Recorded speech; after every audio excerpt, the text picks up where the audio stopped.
Naging matunog ang usaping ekonomiya, lalo na nitong mga nakaraang araw na patuloy na pag-angat ng ekonomiya ng bansa. Bukod pa sa lokal na larangan, ay napapansin ng international community ang ating ekonomiya. Kaya naman po ating makakasama ngayon dito sa PTV Studio ang isang eksperto tungkol sa issue na nag-aaral pa sa London School of Economics, si Professor Ernie Gonzalez. Magandang umaga po, Professor. Good morning. Yes, Professor, kamakailan lamang po ay itinaas ang growth forecast para sa Pilipinas to 7%. Ano po ang kahalagahan nito para sa bansa? Malaki ho kasi yung momentum, we have the momentum now, national momentum. Secondly, yung pag-lift ng Europe sa ban ng airlines natin open up tremendous opportunities for us. But we have to put our act together. We need a kind of leadership that is more effective, or we need our culture to embrace these new opportunities, make adjustments, then I think we will be there. We will be there, I think. Opo, sir. Go ahead po. Yung tourism, for instance, I was there nung nangyari yung tsunami sa Thailand, sa buong Indian Ocean, so to speak. That was 2004, December 26. I was there. I know the movements of Europe is pagka malamig sa Europe, pumupunta silang Southeast Asia. As a matter of fact, ang Oxford University ngayon may program about Southeast Asia. Actively interested sa atin. Kasi ang wealth nga, economic wealth, nasa Asia na wala na sa Europe. Now, I mentioned that kasi yung turismo sa Southeast Asia, ngayon lang tayo medyo lumulutang. Pero nakikita nila yung advantage natin. Kasi island country tayo At saka safe. Safe yung situation natin compared to them. Kaya malakas yung prospect sa tourism. Actually, may isang isla sa atin na gumawa na ng development plan dyan. At yung plano, ako mismo nag-present sa Department of Tourism last September for implementation.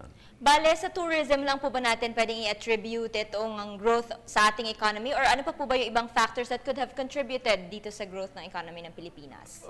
Well, I think a more strategic way of looking at it is anong magagawa ng turismo sa pangangailangan ng sambayanan natin, especially yung mga naghihirap na mga Pilipino sa countrysides. Malaki, siyempre. Kung maayos yung pagpapatakbo niyan, yung dadala nila ng huli nilang isda, yung dadala nila ng mga prutas galing sa bundok, yung mga tinanim nila, andyan lang ang markets. Like for instance, yung Sibuyan Island, ang lapit-lapit sa Boracay. Ngayon, nagtatayo sa Carabao Island yung mga Koreano. So, andyan yung cluster ng growth sa area na yan.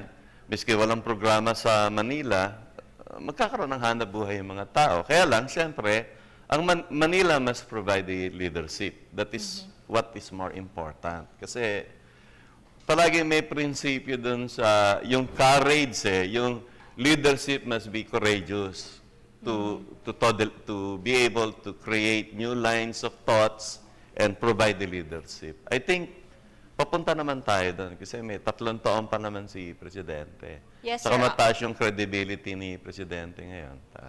Although, Professor Gonzalez, despite po dito sa mga growth in economy, sa mga increased forecast sa economy ng Pilipinas, meron din po tayong mga studies na nagsasabi na parang nagwa-widen po yung gap between rich and poor. Can we get your thoughts on this? Yeah, I think based on our previous discussion here, I was very happy to realize that the Speaker of the House, si Sonny Belmonte, had announced lately, I think 3 days ago, about the legislative agenda in the coming Congress.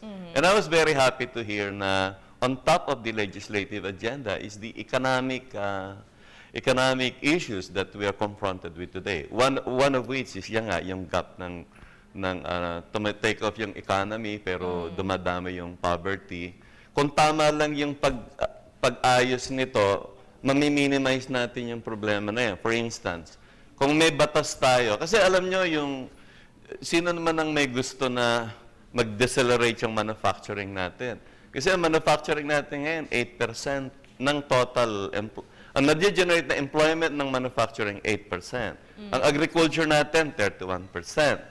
Ang service sector, 53%. Balintura, kasi yung service sector, yung sa call center, may latest survey, hindi masyadong maganda yung effect nito sa mga workers natin. But what I'm saying here is, yung bottom line na 8% impact sa employment, yun ang malaking pwedeng pagtuunan ng gobyerno para maiba yung sitwasyon ng kahirapan ngayon. Ibig sabihin, nagsalita na rin si Director General Balisaca ng NEDA na iibahin niya yung mode of, yung pinaka-model ng economics from the service sector to the industry sector. So, kasi ang nagpapaluwag ng kabuhayan ng tao, yung may value added nasa manufacturing yan. Sa ngayon, 8% lang tayo. Kung papasok yung turismo, may opportunity yung papasok sa atin, yung marami namang pondo government na idle ngayon. Tapos iaayos natin yung manufacturing sector natin. Pero this time, dapat green products na. Kasi huwag tayong gagaya dun sa mga ibang bansa na nakakaproblema sila dun. Kasi may tinatawag na greening of the national economy. So, may competitiveness ang Pilipinas dun. Kasi bagong linya to, tayo dapat ang mag-lead dito. Kasi island country tayo Marami tayong biodegradable products, yung herbal products lang natin. So we need leadership here. We need leadership. Sir, yung mga overseas Filipino workers, ano po yung role nila dito sa paglago ng ekonomiya? Actually, I know for a fact na itong mga OFW natin, hindi ito problema pag-uwi Opportunity ito Kasi alam niyo, yung mga OFW natin, may mga mayayaman na dyan Actually, ang bumibili ng mga produkto ni Ayala ngayon na condominium, mga OFWs natin.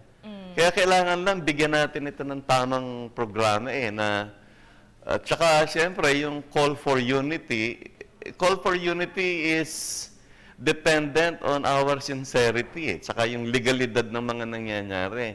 Kailangan maayos yung batas natin para maganda yung takbo ng lipunan natin. Marami tayong problema dyan Bale, sir, you don't see yun pong mga nangyayaring kaguluhan po sa ibang bansa as a threat po dito sa ekonomiya ng bansa natin? Siyempre, alam natin na miski Amerika ngayon, hindi naman nila masabing they are off the hump Nag-meeting nga last May Last May, Europe saka Amerika mismo sa Camp David kasama si Obama. Kasi nagwa-worry nga sila sa sitwasyon ng Europe saka Amerika, pero they have to accept the fact that the wealth of the world now is no longer with them. The wealth of the world is with us. Secondly, yung population nila is a aging population.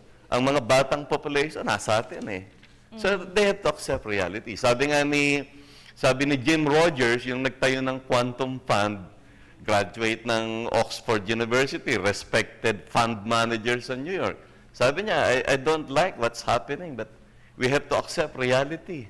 The pendulum had shifted away from us and had gone to the new world, so to speak.